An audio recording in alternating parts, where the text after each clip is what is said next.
आप सभी मेरे श्रोताओं को मेरा प्यार भरा नमस्कार। इस समय सुबह के 4 बजे हुए हैं। मैं पार्क में टहलने आया हूँ। मैं रोज़ पार्क में टहलता हूँ सुबह के वक्त। 10 साल से लगभग सुबह के वक्त सारी प्रकृति सोई होती है। पेड़ पौधे, पशु पक्षी सब सोए होते हैं।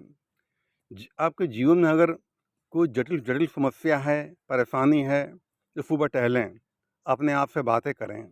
हमारी समस्या सुलझे कैसी, हमारा मार्गदर्शन कौन करेगा, हमें क्या करना चाहिए। सुबह के वक्त हमारा मार्गदर्शन प्रकृति हमारा मार्गदर्शन करती है, हमारा है। जीवन में सुख और शांति चाहते हैं तो मेरे 3 बातों को आप याद रखें। जीवन में क्षमा, संतोष और त्याग 3 चीज़ें जो है अपनानी बहुत ज़रूरी होती हैं। किसी ने गलती की हो उसको क्षमा कर दें। क्षमा करने से अपना हृदय शांत हो जाता है। क्षमा, संतोष, तो परमात्मा जो कुछ दिया है उसमें संतोष कर लें, क्योंकि परमात्मा जो हमको दिया है वो भुलाने के काबिल नहीं है। जो नहीं मिला है समझो उसके काबिल हम ही नहीं हैं, उसमें संतोष कर लिया। कर्म करो, फल की इच्छा मत करो। कर्मण्येवाधिकारस्ते मा फलेषु कदाचन। तीसरा चीज़ है त्याग। जीवन में अगर छोटी सी चीज़ के लिए झगड़े की नौबत आती है, वो चाहे थोड़ा पैसा हो या थोड़ा ज़मीन टुकड़ा हो, अगर झगड़े की नौबत आती है उस चीज़ का त्याग कर दें। त्याग करते ही इंसान को शांति मिल जाती है।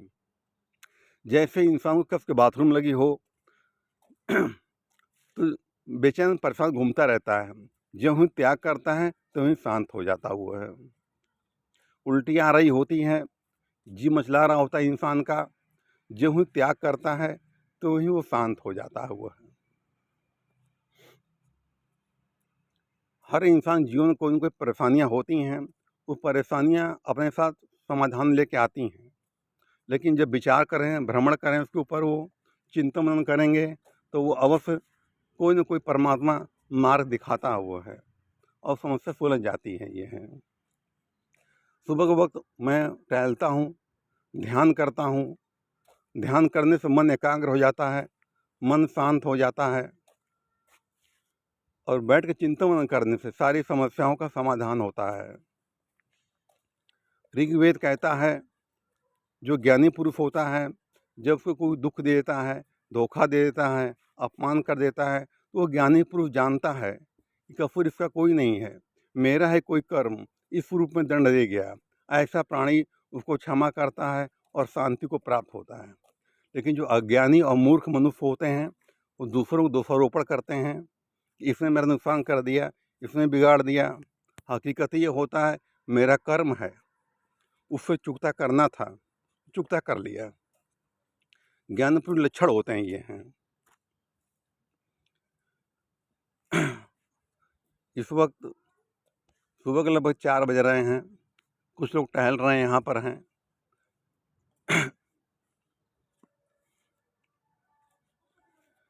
मैं आपको एक प्यारी कहानी सुनाता हूँ। पहले सुना चुका हूँ। मैंने लगभग 450 कहानियाँ याद की हैं, जिसमें मुझे कुछ कहानियाँ बहुत पसंद हैं। ये ध्यानपूर्वक सुनिए। एक राजा का मंत्री रिटायर हो रहा था, तो राजा ने मंत्री के लिए ढिंढोरा पिटवा दिया कि मुझे मंत्री की आवश्यकता मुझको है। ढिंढोरा पिटवाया तो बहुत सारे लोग आए, अपना प्रमाण पत्र लाए कि हम ये हम मुझको नॉलेज मुझको है। राजा ने देखा कि बहुत सारे लोग आ चुके हैं, तो राजा ने कहा ऐसा है, पहले परीक्षा देनी पड़ेगी, जो परीक्षा में पास हो जाएगा उसको मैं मंत्री घोषित कर दूंगा। लोगों ने कहा महाराज हमें क्या करना होगा। राजा ने कहा मैंने एक महल बनवाया है और उसमें एक ही दरवाज़ा है, और मैं आप लोग अंदर बंद करके बाहर से गेट बंद कर दूंगा। जो निकल जाएगा उसको हम मंत्री घोषित कर देंगे उसको।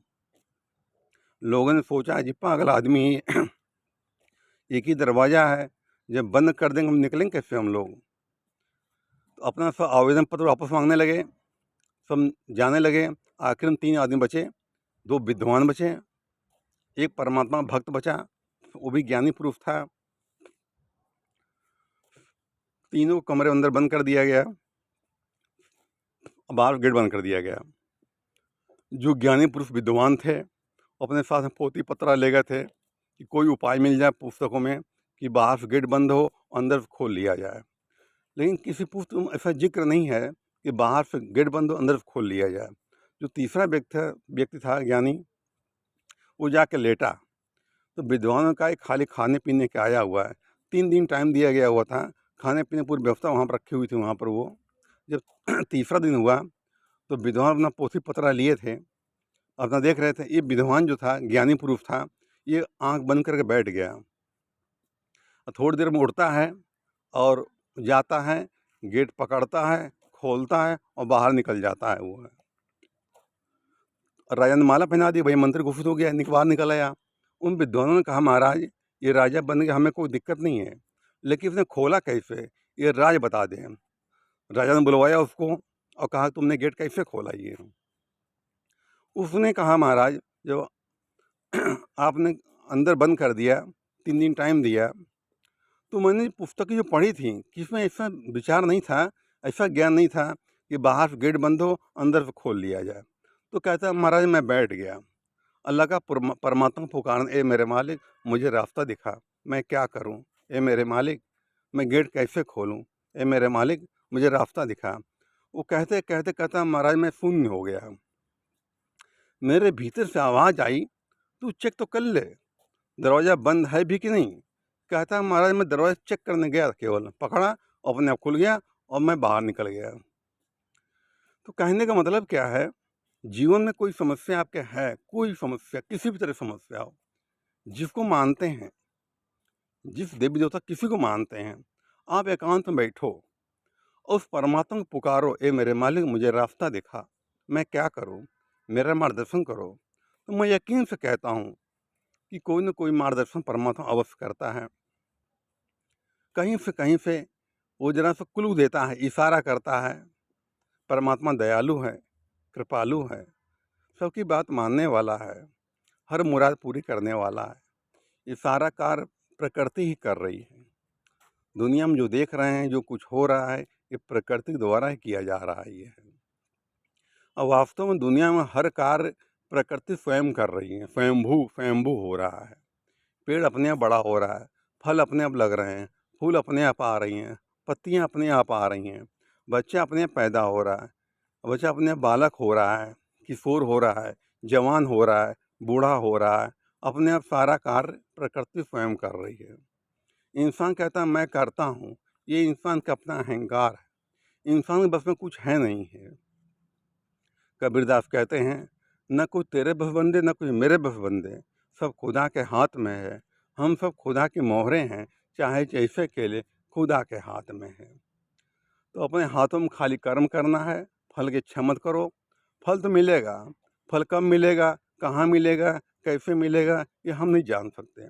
माना हमने गेंद ली और गेंद उछाल दी, हमने कर्म कर दिया। हम गेंद कैच कर पाएंगे नहीं कर पाएंगे हम नहीं जानते हैं। गेंद कहाँ गिरेगी हम नहीं जानते हैं। गेंद किस दिशा की ओर जाएगी हम नहीं जानते हैं। गेंद कहाँ रुकेगी हम नहीं जानते, भविष्य छिपा हुआ है। इसलिए कर्म करना अति आवश्यक होता है।